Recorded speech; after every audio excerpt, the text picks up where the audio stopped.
je suis très heureuse de vous retrouver pour un nouvel épisode des émissions scintillantes. Aujourd'hui, j'ai le plaisir de recevoir Virginie Matry, qui est auteure et également la créatrice et fondatrice de la boutique en ligne Ma Petite Thérapie. Bonjour Virginie et bienvenue. Bonjour Valérie. Comment vas-tu? Je vais bien, très bien, Tu- merci. En pleine création? Oui, toujours. Je suis sur deux projets, donc sur 2026, là, qui sortira pour 2026. Donc c'est en cours. Et puis, il y a d'autres projets encore qui sont pleins dans ma tête, mais qui ne sont pas encore créés. Et là, c'est des projets d'oracle pour 2026 ou c'est des livres? Alors, j'ai un tarot, un autre tarot, parce qu'il Oui. sort en 2025, celui, le tarot Beau. Et un autre tarot qui sortira en 2026. Alors, j'ai pas de date exacte encore. Et un petit oracle, les petits oracles. Super, Ouais. on a hâte de découvrir ça. Oui. Alors, raconte-nous un petit peu ce que représente pour toi la créativité. Alors, comme je te disais, la créativité pour moi, c'est une sorte de liberté. Liberté d'exprimer ses idées, de partager tout ce qui nous touche. Et donc, je travaille à temps plein dans une grande entreprise, ce qui m'apporte la stabilité, la réussite dans mon côté matériel. Mais c'est vrai que ma petite boutique, donc ma petite thérapie, c'est ma petite bulle, ma petite récréation à moi, où je Mmh. crée tout ce que j'aime. C'est-à-dire? Alors, Présente-nous un petit peu cette boutique. la boutique, alors j'ai créé dans cette boutique des bougies, des bracelets, des oracles, des livres que j'édite sur Amazon, des journaux de gratitude. Mmh. Euh, et puis, euh, Et puis des petits coffrets, des petites choses comme ça qui nous venaient avec ma cousine, parce que ma cousine est très créative également, et elle est gentille de me soutenir dans ça, parce que comme je travaille quand même à côté à temps plein, j'ai pas toujours le temps de tout faire, et elle est là pour me soutenir, et je la remercie d'ailleurs. Oui, parce que ce que tu proposes à la vente, c'est, issu de ta création. Ce ne sont pas des produits que tu achètes et que tu revends. Il y en a Il y quelques-uns, en a? mais la plupart, c'est des choses que je crée. D'accord. Par exemple, comme j'étais partie sur l'oracle DIY, donc Oui. à faire soi-même. Au début, j'étais partie sur la créativité de créer son propre bijou, créer sa propre bougie, créer. Et donc, on essayait de trouver l'harmonie au niveau des pierres pour trouver justement ce qui pourrait apporter le mieux aux besoins. Et ensuite, pareil pour les bougies, les senteurs, ce qui peut apaiser, ce qui peut être plus dynamisant. On essayait de trouver en fait de proposer de faire soi-même des produits. Donc en fait, on préparait des petits kits. Voilà. Et après, j'ai vu qu'il n'y a pas beaucoup de gens qui ont envie de se lancer au final, parce que ça prend du temps. C'est vrai de créer par soi-même. Et avec la vie qu'on mène, personne n'a le temps. Et donc, du coup, je me suis mise à proposer des, des bijoux tout faits que j'achetais justement en boutique exotérique, qui puissent aussi trouver selon les besoins de chaque personne. Et alors le nom Ma Petite Thérapie, je crois que tu l'as créé, pendant le confinement. Oui, ah oui. Pourquoi ce nom? Alors justement, pendant le confinement, on était confinés, donc il fallait s'occuper. Du coup, je me suis moi-même occupée à créer moi-même mes petits bracelets, moi-même mes petites bougies. J'ai fait des petites choses qui me plaisaient et je me suis aperçue que ça m'apportait vraiment quelque chose de bien dans mon estime de moi-même et une confiance ensuite dans mes créations parce que j'avais des amis qui, du coup me commandaient des bracelets par-ci par-là et, euh, et ça m'a confortée dans ce que j'aimais faire et j'ai trouvé que le mot ma petite thérapie était justement bien trouvé par rapport à le fait de faire soi-même nous apporte du bien-être en fait. C'était salvateur. C'est ça, c'est ça. Et Mmh. je pense que justement, on ne prend pas assez le temps de faire les choses. Et les gens sont mal parce qu'ils ne prennent pas le temps, justement. On est dans une période où effectivement, en plus tout va vite. tout va vite et il faut suivre. Et c'est pas toujours évident de suivre. Des fois, on a l'impression qu'on suit pas tout, mais bon. Mais c'est vrai que la créativité, c'est un passe-temps, mais c'est aussi une petite bulle où on peut se permettre justement de se sentir apaisé et prendre soin de soi aussi, parce que ça fait partie aussi de ça pour moi. Ben, moi, la créativité, c'est ce qui me maintient en vie, en fait. Si je ne crée pas, je meurs. Ça a toujours été mon moteur, quelles que soient les périodes de ma vie et c'est vrai que c'est ce qui m'a, entre autres, sauvée à des périodes, délicates et ça me remet je trouve qu'en plus la créativité nous remet dans l'instant présent, nous ancre aussi.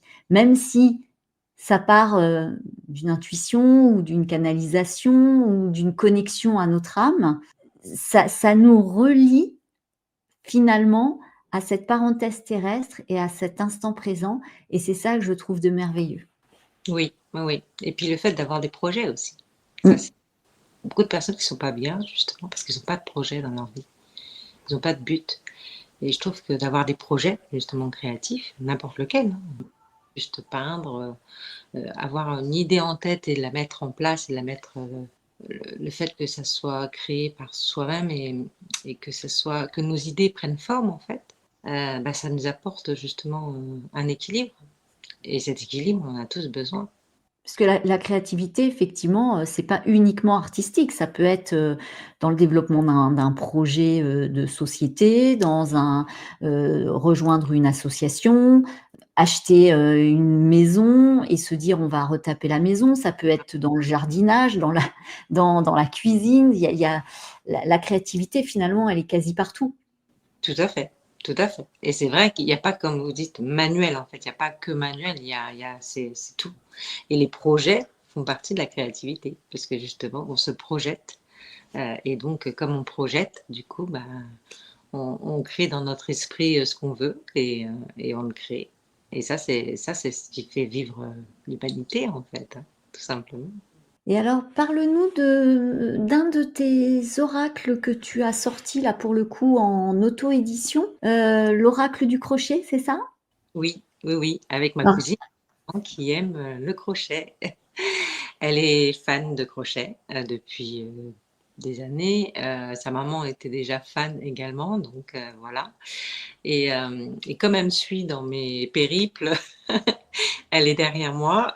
Du coup, elle s'est dit, bah tiens, pourquoi pas faire un oracle sur le crochet. Et j'ai trouvé que l'idée était formidable. Je lui ai dit tout de suite que c'était formidable. Et donc, bah, après, on s'est mis alors, les mots compliqués du crochet que je ne connais pas, c'est bien elle qui les a trouvés. On a collaboré pour pouvoir justement créer ce petit bijou qui nous fait plaisir. On a été jusqu'au bout. Après, comme je lui ai dit, le principal, c'est d'aller jusqu'au bout du projet et de nous faire plaisir. C'est ce qu'on a fait. Après, s'il plaît, bah, c'est tout bénef, on est contente. S'il plaît pas, c'est pas grave. On a été jusqu'au bout de notre projet et de notre créativité, justement. Comment on l'utilise? Il y a combien de cartes? Alors, il y a 33 cartes. Oui. C'est plus basé quand même. Alors, il y a à peu près, il y a 10 neutres, 10 négatifs, 10 positifs, hein, donc 33. 11, 11, 11, 11. 11, 11, 11. Et donc, bien sûr, c'est toujours dans le développement personnel parce que moi, j'aime ça. J'ai pas envie de plomber les gens en leur disant que c'est une mauvaise nouvelle qui arrive. Donc, c'est toujours, bien sûr, la vie est faite de hauts et de bas, les fameuses négatifs, mais il y a toujours un conseil derrière et quelque chose qui peut apporter justement une lumière. Mmh. Donc c'est que ça devienne une force finalement cette épreuve ou cette situation, c'est ça? C'est ça. Les bras sont toujours tournés vers le positif et vers le développement en disant c'est que passager et tout passe, même la joie hein, passe. Mmh. Donc la tristesse, la joie, tout passe, mais c'est vrai que le développement personnel, pour moi, je trouve qu'on n'a pas besoin d'être plombé, on a besoin d'être relevé et d'être motivé. Et la motivation, c'est la liberté d'être soi aussi. Et tu parlais de tes manuels de gratitude. Tu vas faire plaisir à mes amis les fées, parce que moi aussi j'ai sorti un manuel comment manifester la gratitude au quotidien. Raconte-nous, présente-nous-les. Alors, ce sont des journaux que j'ai créés par saison parce que j'aime beaucoup les saisons. C'est important, ça donne vie à notre vie de tous les jours. Pourquoi la gratitude? Parce que j'ai lu le livre Le Secret, la magie, j'ai fait moi-même de la gratitude et ça a super bien fonctionné pour moi. Je me suis aperçue que finalement la vie est pas si horrible que je le pensais au début. Et c'est vrai que ça m'a apporté du bien, donc je me suis dit pourquoi pas le créer et créer des choses jolies, parce que moi je l'avais fait ça sur un petit journal basique que j'avais trouvé sans intérêt, mais j'aurais préféré l'écrire dans un joli manuel avec des fleurs, avec des couleurs. Et donc voilà, je propose ça sur Amazon effectivement, donc par saison, printemps, été, automne, hiver. Comme ça, c'est selon la saison qu'on préfère ou selon la saison qu'on souhaite. On propose donc dedans tout simplement d'écrire par jour une pensée qu'on peut avoir positive, aussi remercier les personnes qui nous apportent du bonheur. Ça aussi, c'est important. Ouais, parce qu'on est souvent focalisé sur ce qui ne va pas, en fait, quand la journée se termine. Alors, c'est bien aussi de ne pas occulter ce qui ne va pas et si on est chagriné, si on a de la colère, mais c'est de transformer ça. Et c'est vrai que pour s'endormir avec des pensées plutôt positives pour bien nourrir son cerveau, finalement, moi je conseille ça mais depuis très longtemps aussi. J'ai toujours un petit carnet. Je le couche sur papier des remerciements de tout ce qui a été positif. Alors, c'est pas forcément des grandes choses. Ça peut être juste une jolie lumière d'un coucher de soleil. Ça peut être un échange téléphonique qu'on a eu. Ça peut être le sourire d'un enfant qu'on a croisé dans la rue.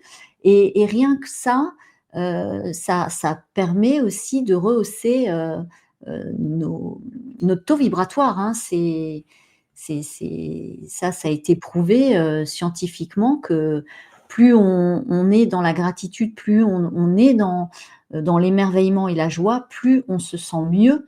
Et finalement, ça permet d'avoir un taux vibratoire plus élevé. Ah, complètement, moi je suis complètement d'accord. D'ailleurs, j'ai été formée aussi en hypnose ericksonienne et hypnose de riz.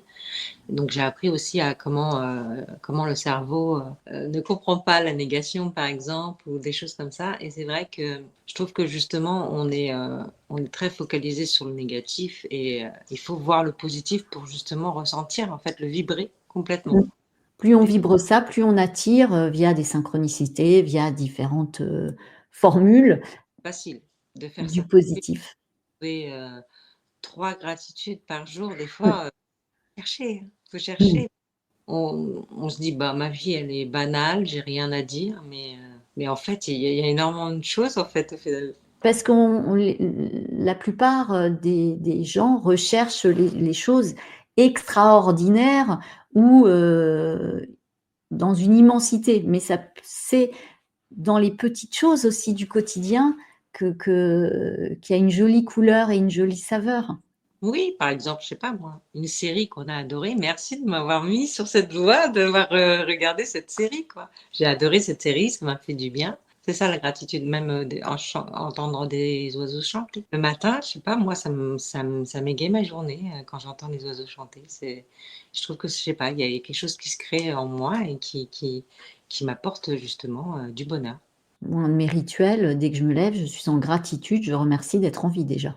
C'est vrai, aussi. Et en bonne santé, des C'est fois, ça. ça, c'est la première chose que je remercie d'être en vie et ensuite j'ai mon protocole où j'envoie de la lumière et de l'amour à plein d'êtres et c'est vrai que je démarre comme ça tout le temps et quand je me couche, je termine toujours par ma gratitude du soir et maintenant ça fait partie de mon hygiène de vie, on va dire, depuis des années et des années.